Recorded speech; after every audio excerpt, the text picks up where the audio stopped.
rapat berkumpul ya di Pelanti bersama ada pemimpin-pemimpin, bapak-bapak Tanyo, dan juga guru-guru Tanyo, ulama dan para wali-wali Nanggro. Mulai dari saya lihat dari Sawang sampai ke Aceh Jaya, banyak wali-wali Nanggro yang hadir, wali-wali Nanggro Majlis Pengajian Daerah Sawo, dan juga dengan Bapak Kodim yang mewakili dari Kasrem Aceh Barat. Tanyo apa hadir di Kabupaten Aceh Barat bersama-sama dengan Kepala Dinas Camat dan juga Pak Kuramil, Pak Polisi, Pak Kapolres yang mewakili, dan para bapak-bapak, ibu-ibu, para hadirat sekalian.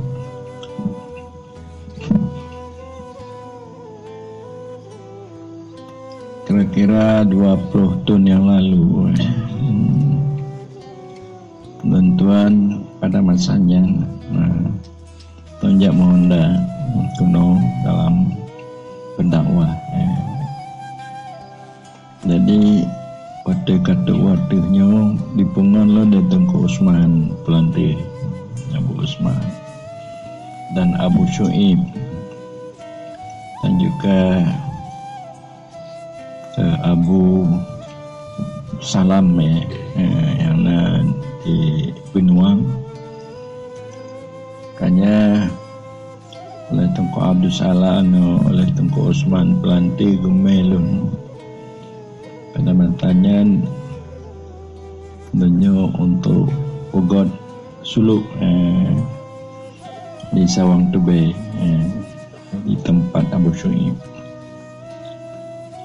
Tadi Tengku Usman Melun tajak aku di wati wujud Abu dari Sawang Tube banyak wati ngeken dekanya Tengku Usman ken nyorojih pada masa jamun 200 tahun yang lalu. Nah tengku di tino jadi gemak tungkatnya bertanam bak bumung sehingga hana mengalir le krungnya krung putih ububun tapi mengalir krungnya kuno krung merbo. Jadi lentuan danyong to tengkunya Abu Teman hati geken tengkunya tengku Panado, berasa awak pidi tengku Panado. Ada yang ke tungkak ini aku ada persimpangan le dah waktu lentuan kedua tak katrik tak karena juga santai Abu Usman di Pelanti untuk yang meletakkan batu pertama pada masanya. Jadi luntuan ingat-ingat, luntuan fikir Panado. Panado itu apa? Jadi balik-balik kita meminta ilmu. Lukan dia Tengku Syuib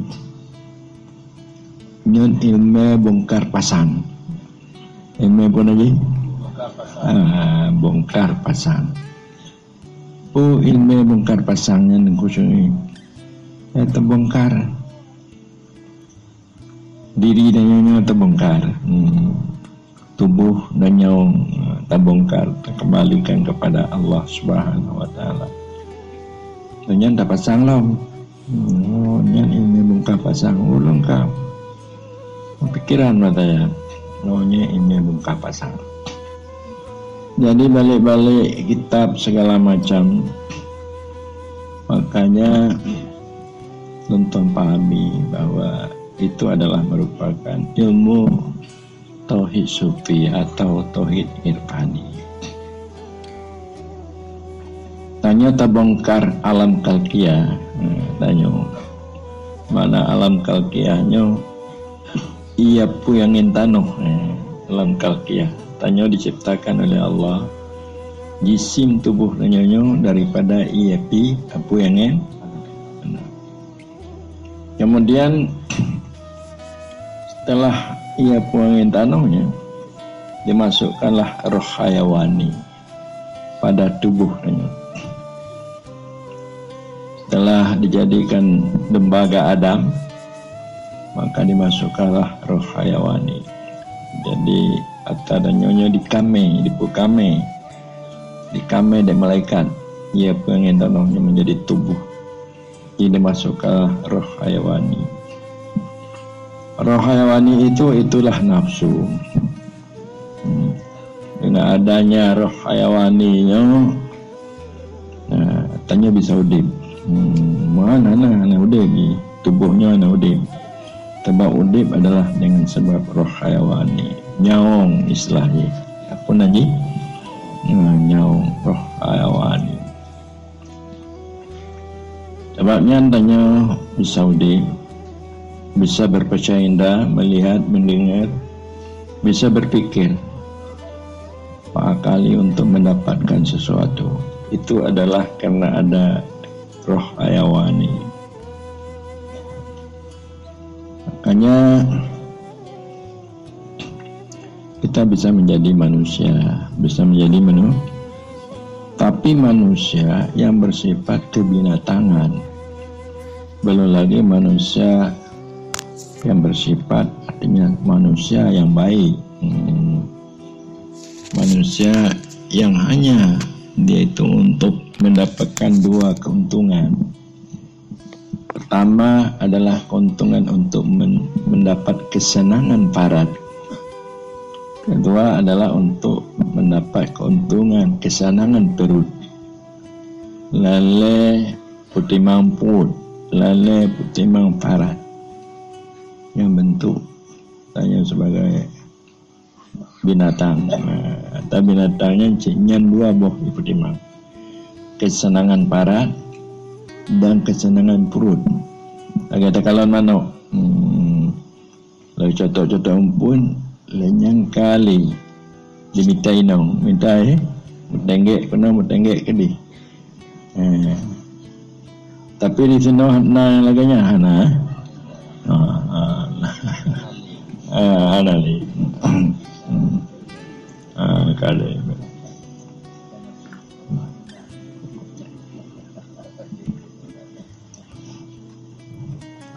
Kemudian katanya meningkat daripada roh hayawani kepada roh insani.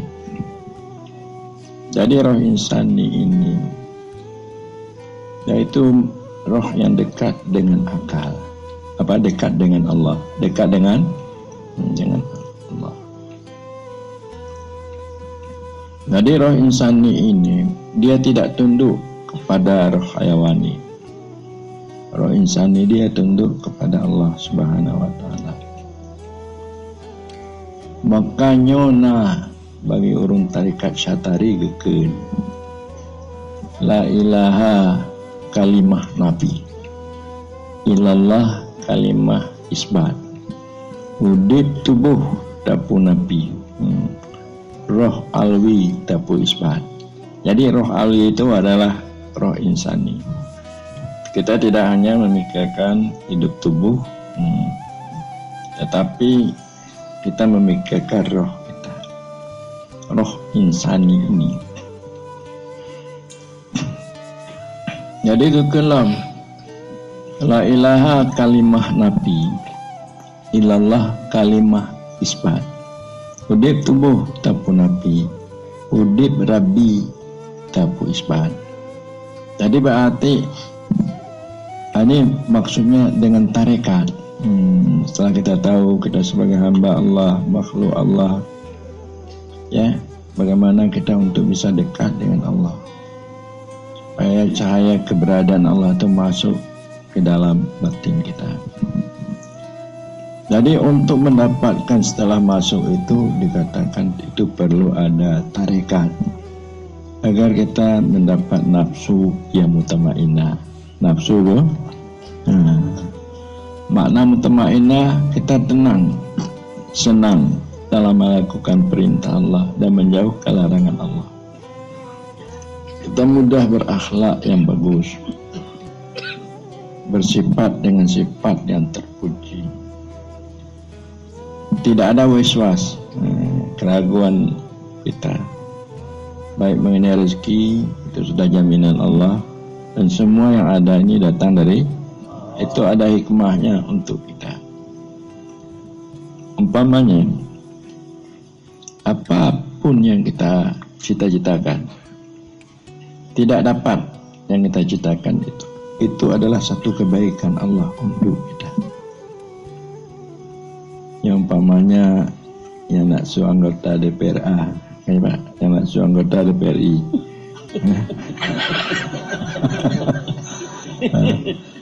Anda mutme, itu yang terbaik. Itu yang terbaik. Alhamdulillah. Punya mutme, alhamdulillah. Ana mutme, Allah Taala. Cegah Allah untuk kita. Itu adalah yang terbaik untuk kita. Karena Allah lebih tahu mengenai diri kita daripada kita dengan diri kita. Jadi itu tidak ada waswas, tidak ada ragu. Cuma kita jangan putus asa di atas rahmat Allah. Berjuang terus. Berjuang. La ilaha kalimah nabi illallah kalimah isbat. Udip tubuh tapu nabi, udip dati yang tapu isbat. Yang disebabkan udip Allah, udip yang lainnya mati menduma. Itu urung yang kapanado. Apa namanya? Kapanado. Do panah laju. Hana mah nali udip baji, udip Allah. Leh onyan yang payah katanya Bang Kusman. Leh onyan. Ba tanya. Ba Abu teman. Kapanado. Do. Do panah. Jadi tuan lu mendapat masukan bahan ilmu kesufian di Aceh Barat. Ada istilah lengkalan tu waduh kata matanya dakwah je yang ngonda kadang-kadang perahu jauh bintang dengan dimana Tengku Usman jauh bintang. Kadang-kadang monda jauh diundangan. Lalu urung-urung hirin je pada malam bau baunya artinya titinya mentah bau dalam jambatan yang geng yang tabah baunya truk kaduk gede gak baik lihatnya nanggu bau yang lentah panjang-panjang di bawah yang turun maka kaduk belah deh bukan apa. Kaduk belah deh mamanya tiga lam mulai natu jambatannya kau anak le jadi yang menjadi tapi kaduk belah deh kayak buahnya jambatannya bau. Banyak lagi. Jadi lalu banyak masukan dan ajarannya tentang mengenai ilmu kesufian. Nah, di dalam sejarah itu Abdurrahim Ramani sebagai kutubil wujud, nek daripada Abid Nagan, itu kutubil wujud, itu ahli sufi besar pada masanya. Tadi di Doji Caimai di Sigli, di Pidi, itu di Tupindaya kede. Makanya lalu banyak mendapat itu buku kitab tawaran daripada beliau. Makanya bahwa Aceh Baratnya adalah seminar yang pertama untuk Asia, yang kebetulan oleh Pak Ramli MS ya, sebagai pada masa itu bupati sebelumnya, sebelum Goknyan artinya mantan. Abu Kamain sulit waktu mengadakan yang pertama. Pak Bupati kuat semangat kan, sehingga pada masanya tinggal ngongkorem banyak mudawah, ngongkorem dihu dek korem, gemudawah li ngongkorem. sehingga spanduk-spanduk diturunkan padanya yang gosip daripada ulama-ulama yang besar di pesantren besar dan juga MPU Aceh, sehingga dikuasai pada masanya dalam acaranya oleh MPU Aceh. Luntuh Hanjit Marid, Hanjit Marid. Tapi sebagai pendahuluan lemari si baju, rara panitia di drop nganduk perjuangan awal. Jadi alhamdulillah, maka ilmunya adalah ilmu hak, ilmu yang benar. Sebab ilmunya lengkalon dalam penggagas daripada kebangsaan dan membuat anggaran dasar dari negaranya, ketuhanan yang Maha Esa. Itu adalah merupakan tauhid irfani. Makna Esanya waktu tengok Tuhan hanale tanyo hanale waktu tengok Allah alamnya hana kapan ada pana menyementong pamai tengok Allah tamu hati mentong si tinggal tanya yang dalam panadau Allah saja hilang tanya begitu mula-mula cinta tanya kepada Allah karena terlihat nikmat kasih sayang Allah batanya. Setelah tanya cinta teringat kasih sayang Allah, maka lupa tanya kepada angin, kepada inung, kepada jabatan, kepada pangkat, sehingga begitu cahaya keberadaan masuk dalam batin tanya, maka juga tanya gaduh. Maka barulah betul dikatakan Tuhan yang Maha Esa. Esa pada zatnya, Esa pada sifatnya, Esa pada asmanya, Esa pada perbuatannya. Maka itu bisa dirasakan bagi orang yang telah bernafsu mutmainnah. Lalu merasakan keesaan Allah di dalam batinnya, esa perbuatannya, esa sifatnya, esa adatnya, tidak terlihatnya bagi orang yang telah bernafsu utama. Tapi kalau masih bernafsu amarah,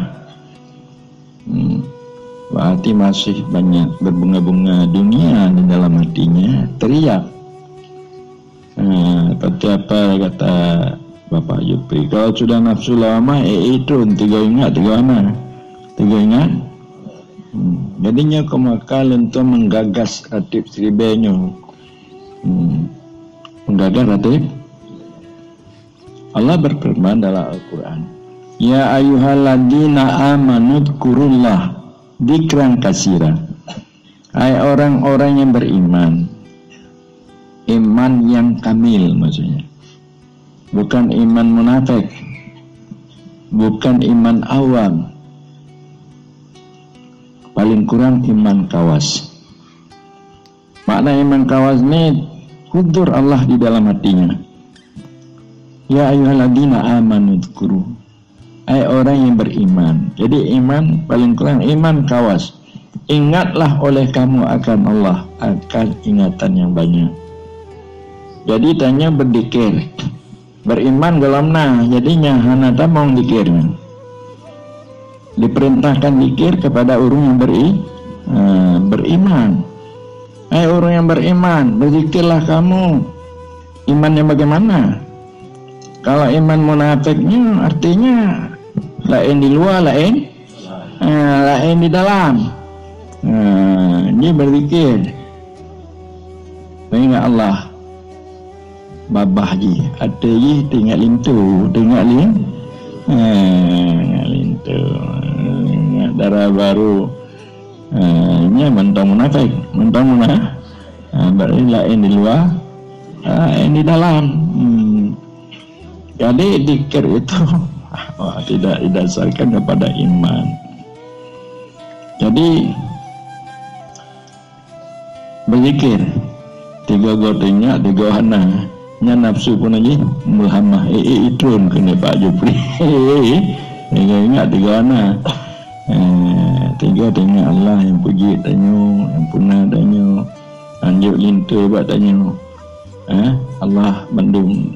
Kemudian tiga kokon kadengan ni, kadengan meninte, yang dikaji bagi orang yang iman, itu iman awam, awam, nafsunya masih mulhamah. Kemudian berzikir. Jadi kakurung teringat yang lain hanya adalah hudur, tapi pasta galon. Pamanji 50%, 60% dengan Allah, 40% menton dengan lain. Tapi kalau dengan Allah, berarti itu imannya sudah mulai meningkat dari awal, tapi belum sampai kepada khawas. Nafsunya mulhamah, Muhammad. Kalau dia berzikir lagi, hilang yang lain, yang ada Allah, hudur hati kepada Allah. Dan iman yang dibaca oleh Bapak Padidanyo, nafsu mutmain, maknanya bakna genan tanya hudur hati berzikir. Hanya tengok lagi, teringat kasih sayang Allah, pemberian Allah. Bagaimana tanya mensyukuri nikmat, berterima kasih kepada Allah, berkasih sayang sesama hamba Allah, makhluk Allah. Itu sudah menjadi iman kawas, sudah bernafsu mutmain. Jadi iman ini ditingkatkan dulu. Yang 4 ditingkatkan terpelajari, nafsu amarah, nafsu mulhamah, nafsu lawamah, nafsu mutmainah, yang tak pelajari bak posko. Pak dipelajari, yang maka latar belakang tak buat posko untuk memperbaiki nafsu supaya dapat berakhlak yang baik, akhlak yang terpuji. Tidak ada penyakit nafsu, kedengkian, kesombongan, iri hati. Kedengkian ni penyakit yang besar. Tidak ada lagi kebencian, baik di rumah tangga. Berarti hana mau pakai li, kau bino mau pakai tiap je, dan yang pulih li. Berarti megani mucri hana li mereka aman, kamu nanti dalam nanggornya. Kena kejahatan yang terjadi, baik di rumah tangga, masyarakat, di nanggara tanyanya, di nanggro tanyanya, adalah penyebab nafsu. Penyebabnya perang tanyanya terjadi DI sebab itu. Jadi Bandung yang kena menjadi itu. Jadi maknanya supaya kita ini bisa hidup aman, damai, sejahtera. Jadi untuk tingkatkan nafsu dan menjadi nafsu mutmainah. Nafsu yang nyoko yang disuruh oleh Allah, irji'i ila rabbiki radiyatan mardiyah fadkhuli fi ibadi. Jadi untuk menjabarkannya hanya ke cita-cita Bapak Ramli PS agar semoga gedanya rumah sebaratnya tamu surga. Para hadirin hadirat sekalian, Allah berfirman dalam Al-Quran Karim, wa idza aradna an nuhlika qaryatan amarna mutrafiha fafasaku fiha fadammarnaha tadmira. Bila mana kami akan menghendaki menghancurkan kampung, menghancurkan negeri, menghancurkan kampung negara ini, amarna mutrafiha, kami perintahkan orang-orang yang senang dalam kampung, penjabat-penjabatnya, orang kaya, ada yang punya akal pikir, cendekiawannya, ini yang kami perintahkan dulu untuk mereka itu mendapat nafsu mutmainah, supaya mereka itu bisa beribadah baik, bisa berakhlak baik, bisa hidup kasih sayang sesama. Jadi